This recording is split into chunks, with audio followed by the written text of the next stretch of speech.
An experimental seizure drug for children has been legal in Wisconsin for more than a month now, but parents can't get their hands on it. Doctors need an FDA waiver to prescribe it, and none seem willing to get one. Capitol Bureau Chief Greg Newman explains in tonight's Capitol Report.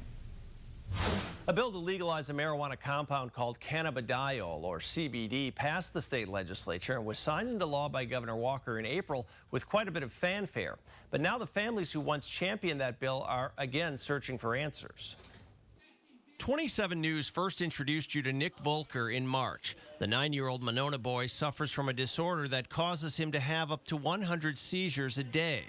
Nick's mom thought her son's problems might be over when Governor Scott Walker signed a bill legalizing CBD in April. We just thought it was a legislative miracle, which then was going to lead to all these positive outcomes. And of course, we're hopeful that we were going to be able to get the CBD as soon as possible. But an amendment added to the bill to get it through the Senate says CBD can only be prescribed by a doctor that gets a waiver from the U.S. Food and Drug Administration because the FDA has yet to approve its use.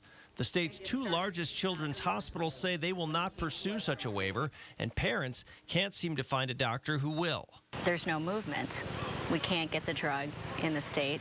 We're wondering, not only what the next steps are, but who's going to take leadership in those next steps. That was not something that was raised to us. And, it's something I've read about, heard about of late, but we'd have to look more closely as to what, if anything, we could do to help facilitate their getting access to that. But Governor Scott Walker says he still thinks requiring physicians to get an FDA waiver before prescribing CBD is a necessary precaution. Particularly when we're talking about the focal point of this being largely driven by kids, we want to make sure that that while that's offered, the offering is available, that it's done so in a way that's safe and manageable as well.